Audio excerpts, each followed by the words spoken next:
thinking, punk. Question is, can I get Wolverine before he turns me into shish kebab with those claws? Bob, seeing as how these claws are adamantium, the strongest metal known, and can slice through vanadium steel like a hot knife through butter, buddy, you gotta ask yourself, do I feel lucky? Hello everyone, thanks so much for joining me here today as we get to talk about one of my favorite subjects, comic books. My name is Jose. I love comic books. I love talking about them.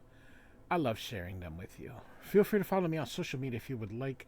Links are in the description below. I've also posted a link to the Marvel fan site that I have plot synopsis and character bios for this issue. So I decided that every Friday for the next 12 weeks we will do Origins Part 1 and 2, and then we're going to hop into Weapon X. This is done by Paul Jenkins, Andy Kubert, and Richard Isanov. Color is by Joe Quesada. Richard Isanov is an incredible colorist.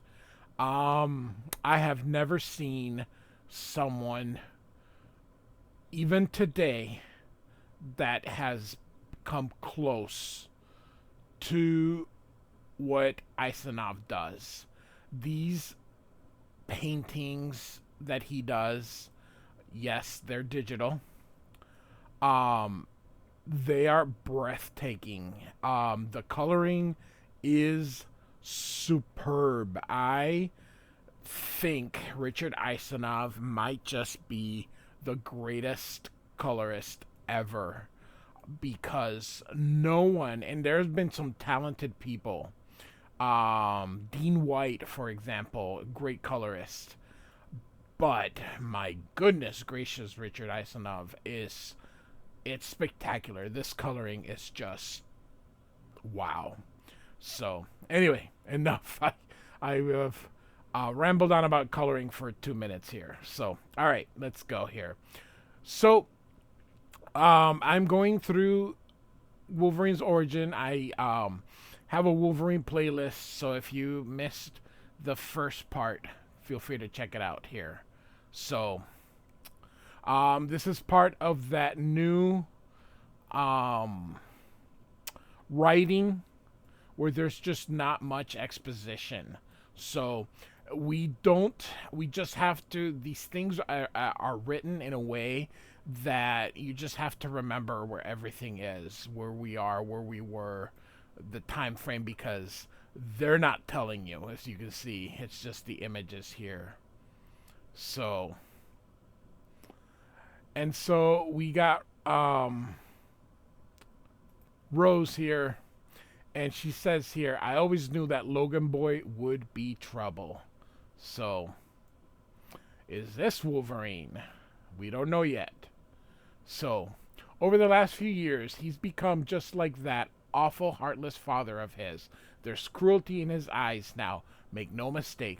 When I catch him looking up at the window, it frightens me. So, some time has passed since the last issue. So, in the last issue, the three of them became superb friends, but it's telling us that time has passed here. So, oh my goodness, I forgot her name, so you'll have to forgive me. The head housekeeper says, go and see to Master James, Rose. If he's not needing for anything, I want you to go down to the scullery and bring up some sheets for Mistress Elizabeth. Look sharp now, and make sure you knock on the door before you come in. You hear? And Rose says, yes, ma'am. Everything up on the hill has changed, dear diary, and none of it for the better. I fancy the place has become like a rusty old water pipe, leaking away happiness. And so the granddad is still there. He says here, we have Jim's dad here speaking, and your grandfather and I expect you to live up to this responsibility now that you're older, James. And they continue here. In a few weeks, I'm going to have a tutor for half a day on Wednesdays, and you'll be coming out to the estate with me for the other half. If you're going to help me run this place one day, you must learn how to handle the help. I'll let you oversee the stable hands under Kenneth's guidance until you're ready for other duties. And look at poor James coughing here. And if you run into any difficulties, I want you to come directly to me. Is that clear? James. And look at James. He seems very annoyed here. And you can see Andy Kubert is doing all this in pencil, and then it's being colored. So this, he doesn't ink this. So, James, I'm talking to you, boy. Have you registered even a single word I've said? And James said, yes, Papa.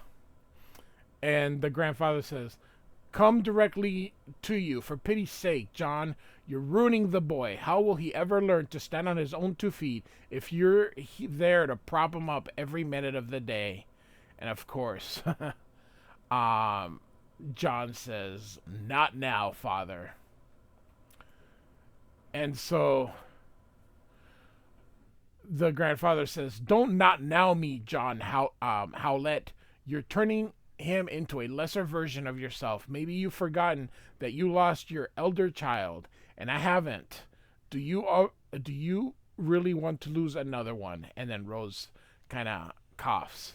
What do you want, girl? Spit it out, says the grandfather. If it please you, sir, I was sent down to ask after young Master James, says Rose. James will be fine where he is for the moment, Rose.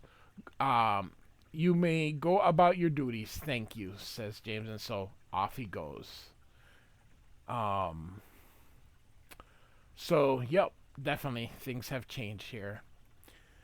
And so here we go. If you ask my opinion, James is never going to be fine, not with the way his grandfather pressures him. I don't know how Master John has the patience to speak civilly to the old goat. And unutterable sadness fills the air in this house nowadays. Everything seems so much more. The old man more impatient. Poor Master John seems more weary, and you can see them here fighting through the window here. It's only James who seems less than before. He's as pale as a ghost and weaker than a kitten, thanks to his allergies. He coughs and sulks and suffers from morning till night. If it weren't for that dog of his that he loves so much, he'd already have gone the way of his brother. So, how unsufferably tragic we've all become, dear diary. I feel this house is going to be the death of us all. And she knocks on the door. I wasn't needed downstairs, ma'am. And she walks in, and this lady goes, ah, and the housekeeper is shocked. And she's like, what's she doing here? Get her out. And she says, you were supposed to knock, girl. Get out of here at once. I'm sorry, I forgot. And not a word, young Rose. You hear me? Not a word. By the way, she did knock. Knock, knock. So, did they just put the knock there for some reason? But she did knock. So, and so she's coming out kind of disturbed here. She's like, oh Lord, oh dear Lord. And then she's like sniffing from crying, and then you see off panel here, hello Rose, and it's Logan's boy. I figured you'd make it out here to see me before long. I've been waiting for you if you didn't know, he says. I have to leave, dog. Why not stay a while, he says. Don't be shy, Rose. It's time we got to know each other, you and me. And she's like, stop it, dog. You're hurting me. Rose, oh my gosh, James sees him, and so I saw you run outside. Is everything okay? You didn't see nothing. Now get lost, as he's holding on Rose, and he's like shocked at what he sees, and he runs away and says, don't worry, Rose, I'll find father. And she goes, ow, and slaps Dog. Haha, you'll be back. You hear me, Rosie girl? You'll be back this way before long. And so you can see her running away here. And so this guy here says, what was all that commotion, Mr. Kenneth? And he says, mind your own beeswax, young Harold. It's none of our concern. And so John here says, I won't stand for this sort of thing on my property, Logan. Do you hear me, man? Your boy made advances toward Rose, even threatened my son. This is not the sort of thing I expect from any of my employees, kin.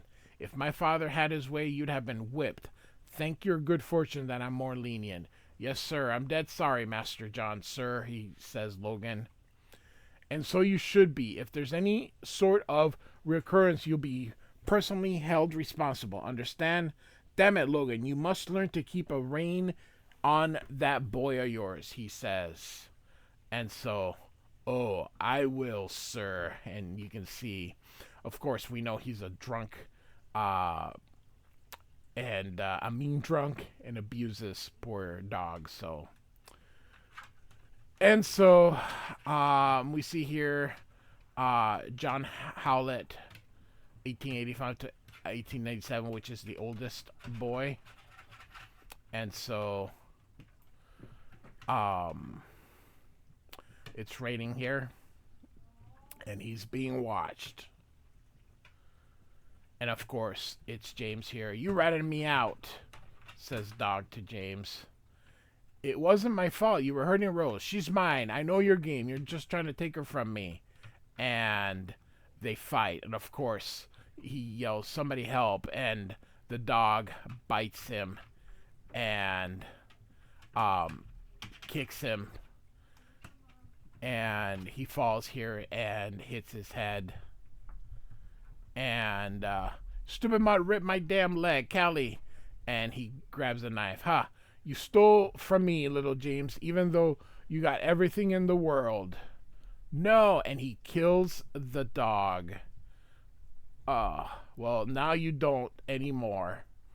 So, and by the way, you knew this was going to happen when they were given the dog. So it just, we are definitely starting to see that this is a little bit more. And so here they're gonna burn the poor dog. And don't say I didn't warn you, Logan. I gave you every chance to discipline that boy. Had you been a suitable parent, this wouldn't have happened here. And he says, my son's beside himself with grief as a result of your boy's actions. You may count on me being a man of my word. I hold you responsible for this as I promised. I expect you off my property within the hour. And Logan says, don't you talk to me like that, Howlett. I seen the way you act around us. You think you're better than us. You can't do this to me. I'll have your bloody hide, says Logan. And John says, I won't have your insolence. Do you hear me, Logan? After this, be thankful I don't have you both hung. Now get this man out of my sight. So, and the grandfather says, I told you this would happen, John. I warned you not to associate with those people. No good would come of it. I said we're better their station. We're beyond their station in life. So, and so Logan's yelling, you can't do this to me, you bastards. Let go of me. I'm warning you, get your filthy mitts off me, he says. You shouldn't have spoken to Master John like that, Logan. If you know what's best, you'll not come back here again. And so they throw him out. And look at Logan, all defiant. I'll get you. You hear me? The whole lot of you. I'll make you pay, he says. So, and he walks in and the kid's just beside himself, and look at him as he's just growling.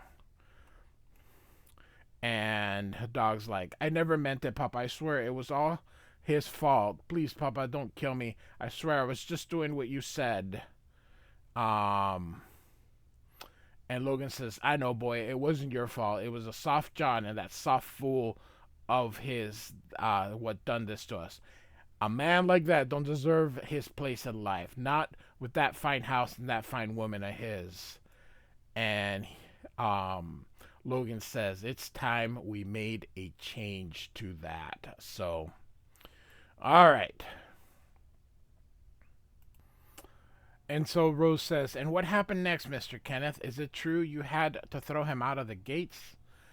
And Mr. Kenneth says, it's not my place to talk about such things, Rose, but if you ask me, that piece of dirt had it coming, he says. So you can see him putting some firewood here. Well, I still can't believe Mr. Logan had the gall to threaten Master John. I've never heard of such a thing. And suddenly he hears thud. Mr. Kenneth, oh my. And here are Logan and his boy. You're going to help us, girl, says Logan. So, oh boy, here we go. Leave me alone. I'm not helping you, says Rose. You will if you want to live, girl. And Dog says, you gotta believe me, Rose. This is serious. I can't help you now. We're already too far gone to turn back now.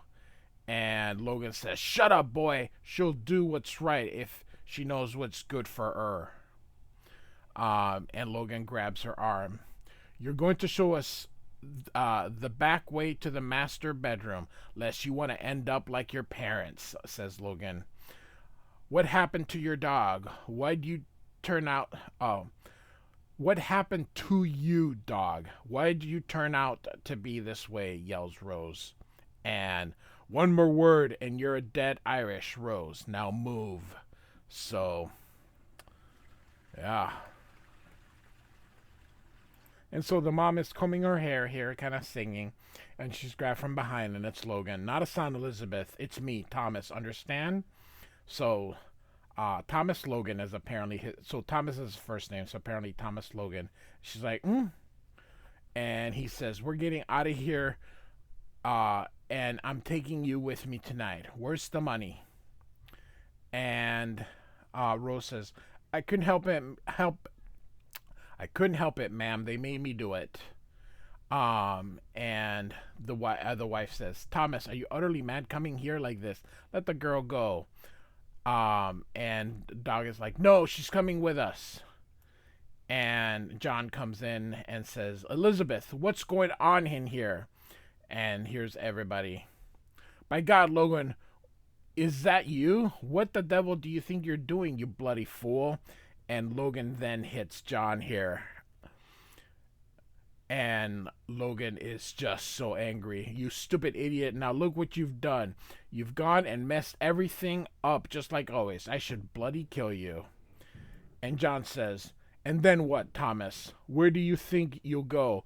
Or were you planning on just swanning out the front door? And look at Logan. Don't ever talk to me like that. You understand me? Soft, John. Don't you ever. As Logan points the gun at him.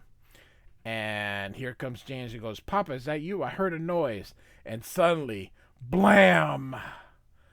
And kills poor John. Look at this. Oh, that is brilliantly done. Just, oh. Papa, says James. Papa, no, Papa. And so you can see poor James is just mortified here. And Rose is too. And look at Logan. Make her shut up. And the boy too.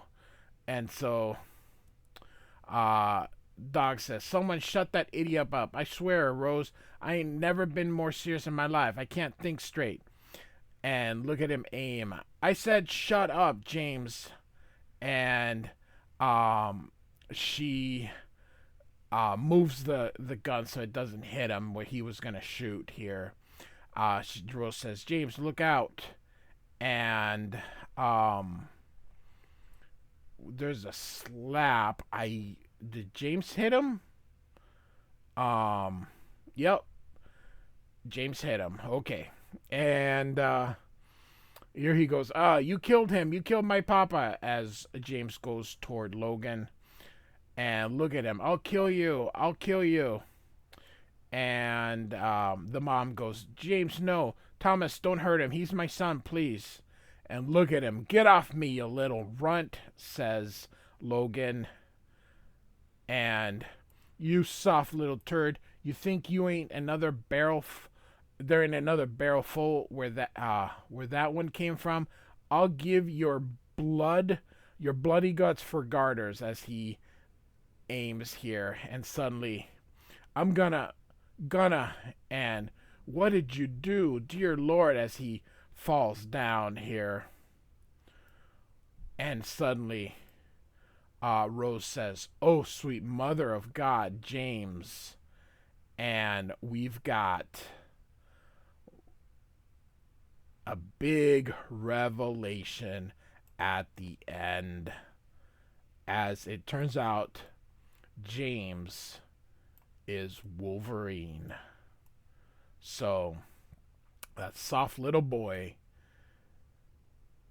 So, here we go. So I will leave it here at this image. Origin number 2 by Paul Jenkins, Andy Kubert, and Richard Isenoff in these bloody good colors. And by the way, I didn't mention it in the beginning, but this is from 2001. So like and subscribe. I hope you enjoyed this. Thanks for listening. Goodbye.